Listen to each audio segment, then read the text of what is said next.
그래서 지금까지 소녀 노점순 소녀의 각박한 환경, 그 환경에 적응하기 위한 어린 소녀의 내적 투쟁, 그 결과물로서의 심령 아빠, 여기까지 말씀을 해 주셨어요.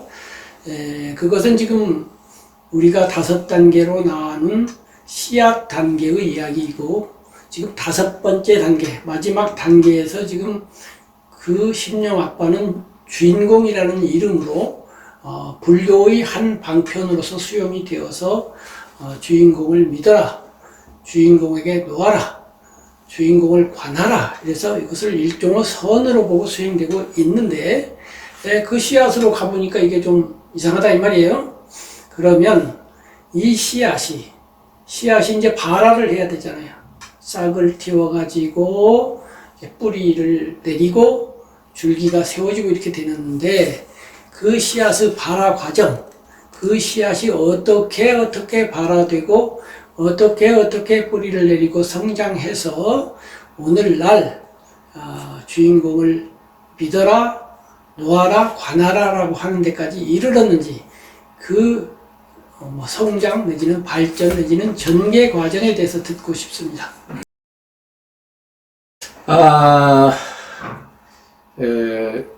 그런 기아와 헐벗음, 또 외로움 속에서 그 성장기를 거쳐가지고 한 12세 정도 되니까 이제 삶의 어떤 길을 혼자 개척해야 될 수밖에 없는 처지에 놓이게 됩니다. 그래서 스님이 어머니로부터 떠나게 되죠. 어머니로부터 떠나게 되는 나이가 12살 정도 됐다고 말씀을 하셨어요. 이래가지고 떠난 곳이 친척집이었고요. 그 친척집에서 소위 말하는 그 식모노릇을 하게 됩니다. 12살에. 집안에서 이제 심부름도 하고, 빨래도 하고, 밥도 짓는 참 그 가슴 아픈 일이죠. 그러다가 거기서, 너무, 또, 좀 혹사를 당했나 봐요. 사랑을 받지 못하고. 그 아마 김 선생님도 그런 얘기 들으셨을 거예요. 그죠? 그런데 김 선생님도 어린 시절에 왜 그 친척집에서 사신 적이 있으셨다고 해가지고 대행스님, 저도 그 들은 것 같아요. 그때 대행스님이 김 선생님 보고 어쩌면 나같이 그렇게 어렸을 때 그 과정을 겪었냐고 해가지고 상당히 동질감을 표현하시고 그랬는데, 대행스님의 특성은요, 자신과 어떤 그 동질감을 가진 사람에게 무척 그 호의를 베푸셨어요. 특히 이제 어렵게 산 사람, 네, 어렵게 산 사람, 그런 사람에 대한 어떤 그 감정이입, 이거는 맞습니다. 불가사의할 정도. 그렇습니다. 불가사의합니다. 그래서 그 스님이 그 아픔을 겪으면서 다시 집으로 돌아와요. 돌아왔다기보다는 도망쳐 나오죠, 이제. 도망쳐 나왔다가, 또 이제 얼마 정도 있다가 이제 부산으로 가시더라고요. 부산으로 가셔가지고, 아무튼 여러 가지 일을 하셔요. 처음에는 이제 서울에 계셨다가, 그 국립묘지가 있었던 동작동 근처, 거기 계시다가, 그 큰 스님이 이제 사셨던 곳이 동작동 뒤에 국립묘지 뒷산이에요, 그죠? 그렇죠. 한강이 내려다 보이는 그 산에서 그런 그 이제 어렸을 때의 그런 고통스러운 삶을 사셨던 거지. 그러다가 이제 이 식모살이를 하러 친척집에 갔다가 도망쳐 나오시죠. 나왔다가 또 어머니랑 같이 또 살다가 다시 또 생활 문제를, 생존, 먹고 사는 문제를 해결하기 위해서 부산으로 내려가서 어떠한 연고 끝에 식당을 하게 되죠. 식당을 하게 돼서 식당에서 경제적 자립을 좀 하게 되었는데 또 식당을 망하게 됩니다. 식당이 망하게 돼가지고 다음으로 인연이 돼서 가신 곳이 어디냐면 미군 부대의 그 군인들의 옷을 수선해주는 세탁소에 큰 스님이 취직을 하게 되죠. 예. 그때 나이가 뭐 17, 18인데 그 안에 늘 스님의 말씀에 따르면은 도깨비 감투에 대한 그런 그 생각을 끊임없이 하셨다고 그래요. 낮이면은 이제 그 세탁소에서 군인들 군복을 수선을 하죠. 수선을 하려면 뭐냐면 미군 부대에서 미군들이 입던 옷을 줄여가지고 한국군에게 아마 보급을 했었던 모양이에요. 우리나라 그 아마 초창기 창군 당시에는. 그래서 그 미군 부대 앞에 많은 그 군복을 수선하는 그런 세탁소들이 대단히 많이 질비하게 섰었다고 말을 합니다. 그런데 문제는 뭐냐면 그때의 아빠가 어떠한 역할을 했느냐는 것은 나오질 않아요. 그 얘기는 뭐냐면 어렸을 때의 아빠가 잠복기라고 생각을 합니다. 잠복기예요. 근데 유아기 때의 잠복기가 언제 그것이 돌출을 해서 나타나느냐면 청소년기거든요. 그럴 때 인간은 영아기 때부터 5, 6세까지 성격이 형성이 됩니다. 만 5세에 성격 형성이 완전히 돼요. 됐는데 그 형성된 성격은 언제 행동화되느냐면은 잠복기를 거쳐 가지고서는 청소년기에 그것이 돌출이 되면 다시 나타납니다. 근데 대행스님이 아무튼 15, 16살을 거쳐 가지고 18살이 될 무렵에 아빠가 활동을 다시 시작합니다. 이 중요합니다. 아빠가 활동을 시작하는데 그 활동을 하기 직전에 기이한 일이 일어나요. 기이한 사건입니다. 이것은 대행스님에게 일대 종교의 길을 걷게 하는 획기적인 심리적 현상이 나타나요. 아빠가 나타나는 겁니다. 아빠가 형상화됩니다. 그러니까 내적으로 그 내사되었던 아빠가 이제 밖으로 나타나는 거예요. 그렇죠.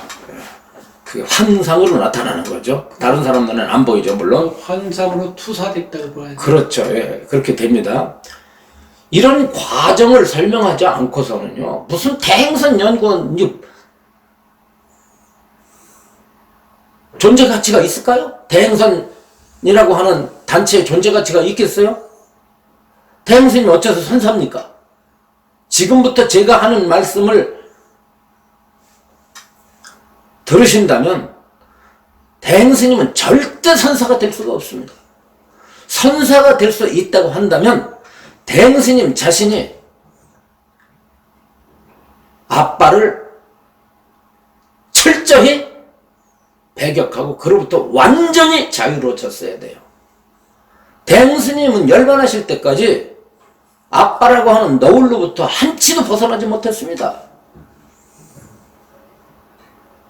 그리고 그 누구도 대행스님의 아빠에 대해서 정상이냐 비정상이냐라고 하는 것을 밝힌 사람이 없어요. 다 하나 스님?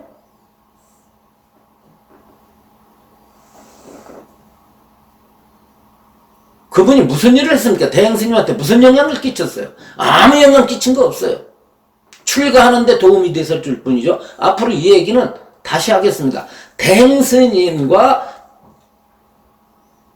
바로 유일한 조계 중에서 유일하게 가깝게 지냈던 타노스님과의 인연에 대해서는 다시 소상하게 밝힐 기회가 있어요.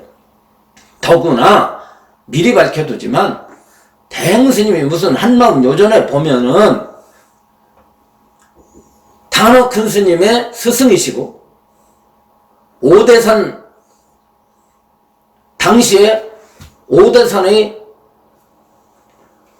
대방장이셨던 하남 큰 스님과의 관계가 있었다고요?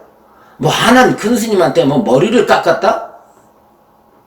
하남 큰 스님이 오 진정 너였구나? 너와 내가 둘이 아니구나? 라고 하면서 대화를 내놨다고요? 참 하늘을 손바닥으로 가르쳐. 예?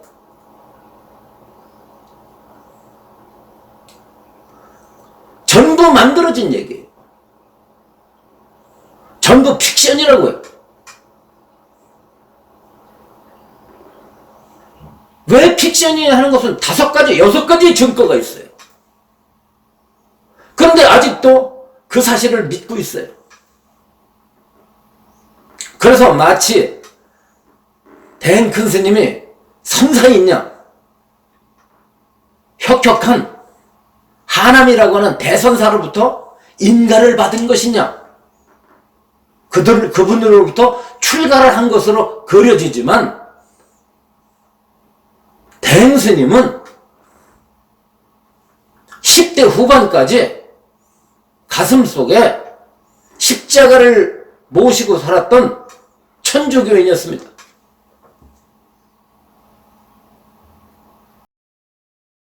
아까 질문으로 돌아가서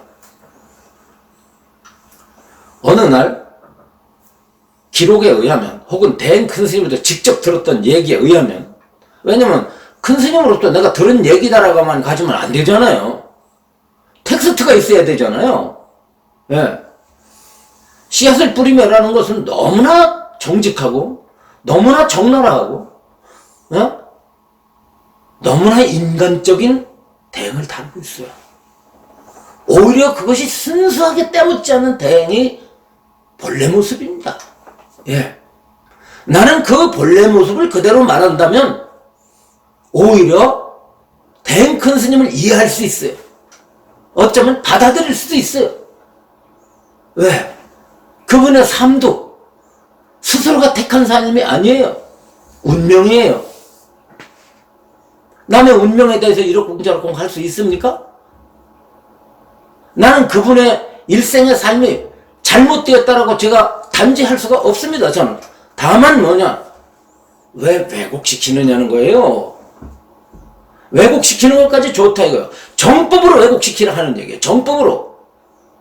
왜 정법이 아닌 지극히 이것이 보면은 불교와는 만날래 만날 수 없는 궤를 완전히 달리하는 대행 스님의 일생의 구독과정과 일생의 삶의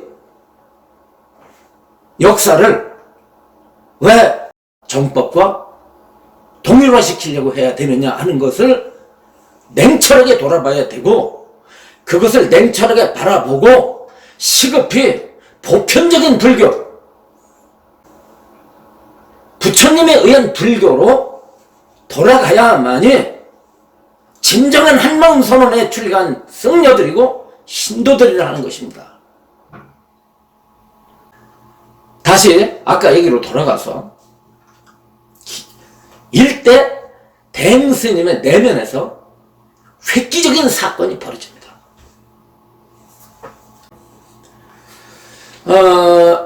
낮에는 미군 부대에서 일을 하고 밤이 되면 기도를 했다 그래요. 어떤 기도입니까? 도깨비 감투. 그리고 그 도깨비 감투를 씌워줄 인물이 누구냐? 심령아빠예요. 그래서 그 심령아빠를 지극하게 보기를 원하죠. 네. 보기를 원하다 보니까는 낮에는 미군 부대 주변에서 군복을 수선하고 밤에 되면 잠을 안 자고 정진을 했다고 합니다. 명상이라고 하지만 무슨 명상이에요. 명상이 기도를 했겠죠. 그때까지만 해도 대행스님은 불도에 들어온 분이 아니에요. 기록에 의하면 대행스님이 불도를 알게 된 것은 꽤 오래 이후입니다. 네. 어떤 일이 벌어지냐면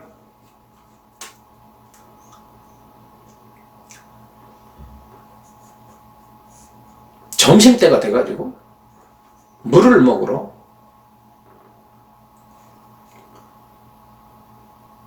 수도가로 갑니다. 수도가에서 엎드려가지고 물을 먹으려고 하는데 하늘에서 거대한 불바퀴가 덮치는 거예요. 불바퀴가.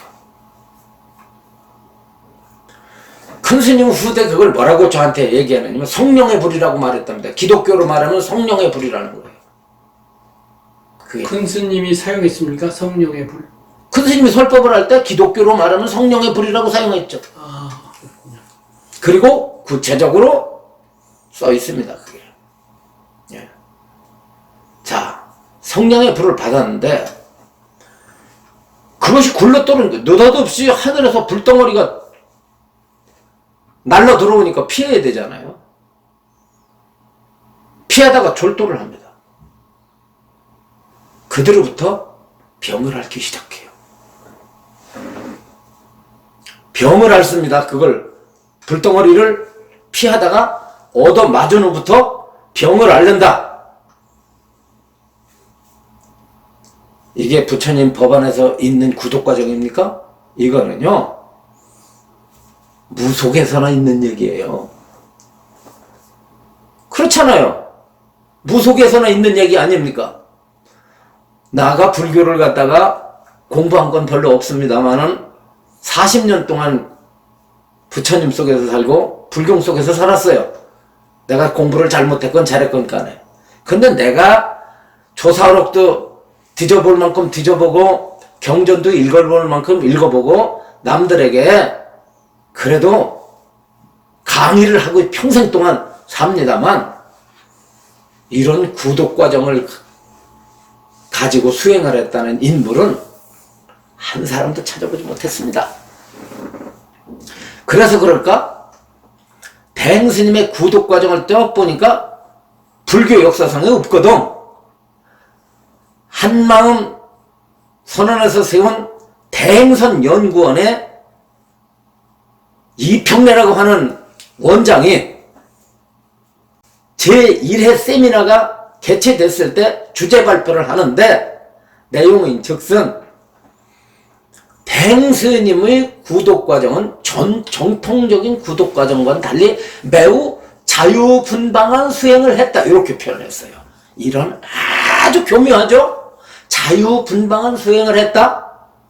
그런데 그것은 마치 뭐와 같으냐면 인도 우파니시아드에 나오는 수행자 이름이 내가 펄떡 안 나 하버라고 하는 그 수행자가 있는데 거기다가 대행스님을 빗댔어요. 불교 안에서 인물이 없다 보니까 외도 수행자인 힌두교 수행자를 갖다가 끌어다가 대행스님의 수행의 과정이 정당하다는 식으로다가 기술해서 논문을 이게 논문이야? 이평래 교수 이게 논문입니까? 연세 드셔가지고 좋은 책도 많이 내셨지만 이게 불교의 수행이에요? 이 선사입니까? 한번 내가 이평래 선생 내 교수님한테 묻습니다. 이게 불교예요? 예? 하늘에서 불바퀴가 날라 들어와가지고 졸도를 해서 그대로부터 병을 앓았는데 몇 날 며칠을 앓아요. 밥도 못 먹고 물 한 모금 못 먹고 거의 죽을 지경까지 갑니다. 갔는데 이게 선사입니까? 대행스님이 간화선을 했습니까? 연불선을 했습니까? 주력선을 했습니까? 선방에서 한 차를 놨습니까? 뭐해서 대행스님이 선사예요? 어느 스님 밑에서 지도를 받았는데 한번 대답 좀 해보쇼. 이평래 교수. 한마음 선언에 박사학위 많이 딴 한마음 선언의 대중들, 한마음 선언 스님들 한번 저한테 한번 대답 좀 해보세요. 뭐라고 설명하시겠어요?